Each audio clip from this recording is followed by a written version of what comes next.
नमस्कार। Nalanda open university के आप एमए या एमएससी किसी भी स्ट्रीम में अगर आपने एडमिशन लिया है तो उसका जो बुक और असाइनमेंट का क्वेश्चन जो लिफाफा आता है और असाइनमेंट का कॉपी आता है उसका जो है रिव्यू करने वाले हैं, वो जो उसी को आपको दिखाने वाले हैं। सबसे पहले जो है, अगर आपने एडमिशन लिया है तो एडमिशन के 3 मंथ के बाद, मैक्सिमम 3 मंथ के बाद जो है आपके घर पे जो है आपका जो परमानेंट एड्रेस है वहाँ पे जो है बुक और असाइनमेंट का लिफाफा और असाइनमेंट का कॉपी आ जाता है। अगर मानिए कि आप एमए या एमएससी किसी भी स्ट्रीम में अगर आप एडमिशन लिए हैं तो पार्ट 1 जो है, मतलब पहला साल जो आपका 800 नंबर का होता है। 800 नंबर में जो है प्रत्येक सब्जेक्ट जो 100 नंबर का होता है, उसमें क्या होता है कि 100 नंबर में जो है 80 नंबर आपका थ्योरी रहता है और 20 नंबर जो है आपका वो प्रैक्टिकल का रहता है। और 20 नंबर में वो 20 नंबर का जो प्रैक्टिकल एग्ज़ाम रहता है उसमें क्या होता है कि 2 क्वेश्चन लिखना पड़ता है। मतलब नालंदा ओपन यूनिवर्सिटी के साइड पे 5 क्वेश्चन दिया जाता है, उसमें से 5 क्वेश्चन में से आपको 2 क्वेश्चन को लिखना रहता है। और जिस दिन आपका एग्ज़ाम रहता है उसी दिन क्या करना पड़ता है कि जो पेपर रहता है उसके साथ जो है वो असाइनमेंट का कॉपी भी आप जो लिखे हैं उसको जो है इन्वेलप में डाल करके उसको वहाँ पर एग्ज़ाम जहाँ आपका सेंटर पड़ता है वहाँ पे जो आपका वर्ग निरीक्षक रहते हैं उनको सबमिट करना पड़ता है, उनको देना पड़ता है। ठीक, अब हम लोग जो आप लोग बुक को देखते हैं। सबसे आपको जानकारी के लिए बता दें, ये जो हम बुक का रिव्यू कर रहे हैं ये एमए एजुकेशन का है, जिसको हम लोग एमएड भी बोलते हैं। पेपर 1 है शिक्षा का सिद्धांत। पेपर 2 है भारत में शिक्षा का विकास। पेपर 3 है शिक्षा के दार्शनिक आधार। पेपर 4 जो है आपका शिक्षा के समाजशास्त्रीय आधार। पेपर 5 जो है शिक्षा के मनोवैज्ञानिक आधार। पेपर 6 जो है शैक्षिक अनुसंधान की प्रवृत्तियाँ। पेपर 7 जो है, मतलब 7वां जो आपका पेपर है शैक्षिक प्रौद्योगिकी, ये है पेपर 7। और सबसे अंत में जो पेपर 8, मतलब 8वां जो आपका पेपर है वो है शैक्षिक प्रबंधन एवं प्रशासनिक सिद्धांत, ये है।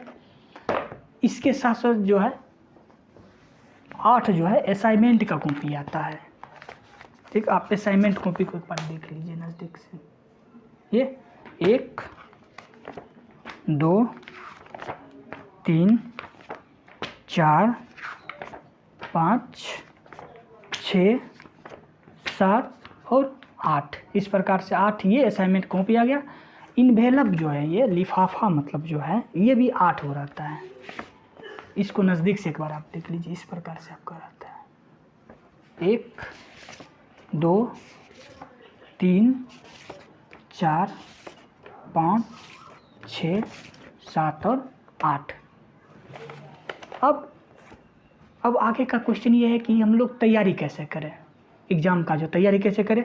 उसके लिए क्या करिएगा आप लोग, अगर आपके पास अगर समय है, अगर आप जिस भी सब्जेक्ट से आपने एडमिशन लिया उसमें अच्छे से अगर महारत हासिल करना चाहते हैं, आसानी से नेट क्वालिफाई करना चाहते हैं विदाउट कोचिंग, तो आप क्या करिए, इस 8 बुक को सीरियसली पढ़िए, सिंसियरली पढ़िए। उससे आपका क्या होगा, आसानी से आप नेट क्वालिफाई कर जाइएगा। अगर आप नेट क्वालिफाई कर जाइएगा, जिनका अच्छा रैंक आ जाएगा, नेट जेआरएफ अगर मिल जाएगा तो आपको 17,000 का प्रत्येक महीना भारत सरकार द्वारा देगा अगले 3 साल तक, जब तक आपका पीएचडी नहीं हो जाता। और एक रिसर्च स्कॉलर के लिए, मतलब एक अच्छे स्टूडेंट के लिए 17,000 का महीना बहुत मायने रखता है।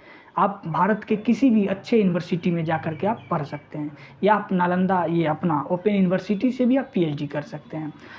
जैसे अभी वर्तमान समय में नेट का एग्ज़ाम जो है दिसंबर में होने वाला है, लेकिन ये जो है ये अपना एमए या एमएससी का आपका जो है पार्ट 1 का एग्ज़ाम जो है वो जून में हो जाएगा, लेटेस्ट जुलाई में हो जाएगा।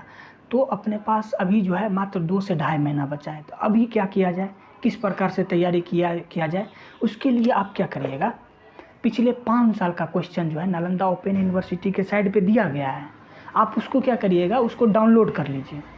उसको जो है प्रिंट आउट निकलवाइए। प्रिंट आउट जब निकलवाइएगा, 5 साल का क्वेश्चन जब आप देखिएगा, मतलब एक सब्जेक्ट का 50-50 क्वेश्चन होता है, तो उस 50 क्वेश्चन को जब आप ध्यान से देखिएगा तो उसमें से 20 क्वेश्चन ऐसा रहता है जो रिपीट करते रहता है, 1-2 साल में जो रिपीट करते रहता है। आप क्या करिएगा, वही 20 क्वेश्चन को जो है अच्छे से उसका आंसर तैयार कर लीजिए। जो आप उसका आंसर तैयार कर लीजिएगा, तो अच्छे से आंसर जब तैयार कर लिए, उसको जब आप एग्ज़ाम हॉल में लिखिएगा तो आसानी से आपको जो है 65 से लेकर के 75% तक नंबर आ जाता है। आप इस प्रकार से अच्छे से तैयारी कर नंबर आप अपना ला सकते हैं।